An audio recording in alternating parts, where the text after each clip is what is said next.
Hello বন্ধুরা, আসসালামু আলাইকুম। Welcome back to my channel. আজকে আমি আপনাদের মাঝে মজাদার একটা সুজি দিয়ে বিস্কিট রেসিপি শেয়ার করব। আশা করি ভালো লাগবে, তো দেখতে থাকুন। প্রথমে আমি একটা ডিম নিয়েছি, নর্মাল তাপমাত্রায় থাকা ডিম নিয়েছি আমি একটা। এবার আমি হাফ কাপ চিনি দিয়ে দিয়েছি। চিনি আর ডিমটা আমি সুন্দরভাবে মিশিয়ে নেব চিনি গলা পর্যন্ত।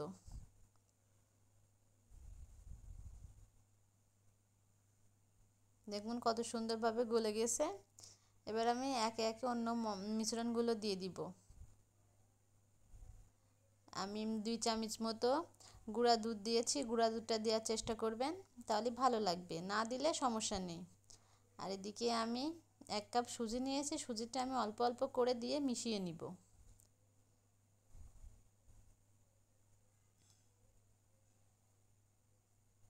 দেখুন আমি সুন্দর করে মিশিয়ে নিচ্ছি মিশ্রণটার সাথে সুজিটা। একটু আঠালো আঠালো ভাবেই তৈরি করব, যাতে আমি 10 মিনিট রেস্টে রাখার পরে আরও শক্ত হয়ে যাবে, তাহলে বিস্কিটটা বানাতে অনেক সুবিধা হবে।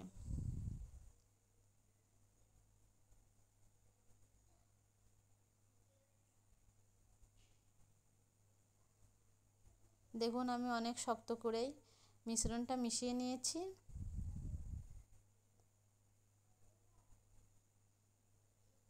এবার আমি একটু সামান্য লবণ দিয়ে দিয়েছি। মিষ্টি খাবারে লবণ দিলে লবণ দিয়ে দিবেন, না দিলে স্কিপ করবেন।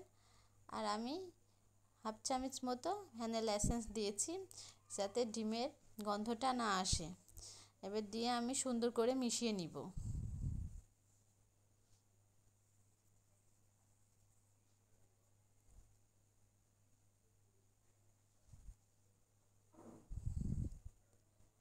মেশানো হয়ে গেছে। এবার আমি 10 মিনিটের জন্য রেস্টে রেখে দিব।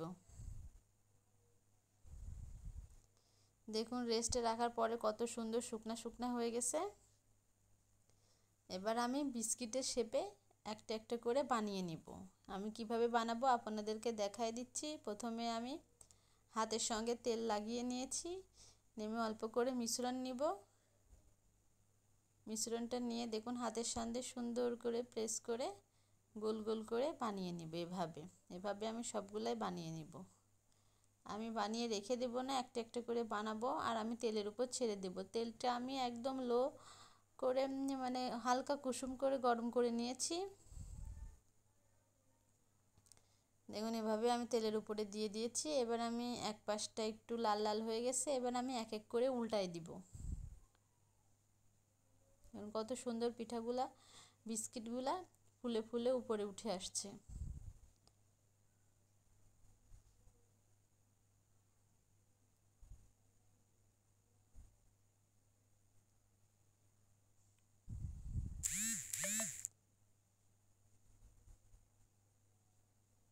তো দেখুন কত সুন্দর লাল লাল করে ভাজা হয়ে গেছে। এবার আমি এক এক করে উঠাই নিব। দেখুন কালারটা কত সুন্দর আসছে, মাশাআল্লাহ। এবার আমি সবগুলো বিস্কিট তেল ঝরাই উঠাই নিব।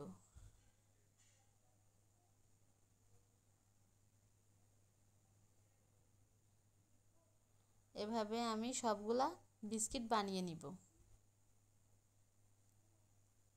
তো দেখুন বিস্কিটগুলো কত সুন্দর হয়েছে, মাশাআল্লাহ। খেতেও অনেক মজা।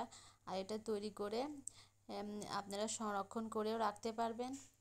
তো আমি আপনাদেরকে একটা ভেঙে দেখাই দিচ্ছি, কত সুন্দর উপরে ক্রিসপি, ভেতরে একদম সফট। আর এটা খেতে অনেক মজা। এটা বাচ্চাদেরও অনেক পছন্দ হবে। আর সকালে বিকেলে চায়ের সাথে জাস্ট জমে যাবে। তো আশা করি আমার রেসিপি আপনাদের ভালো লেগেছে। ভালো লাগলে আমার পাশে থাকবেন, সাপোর্ট করবেন। এমন নিত্য নতুন রেসিপি নিয়ে আবার হাজির হয়ে যাব। ধন্যবাদ বন্ধুরা, আল্লাহ হাফেজ।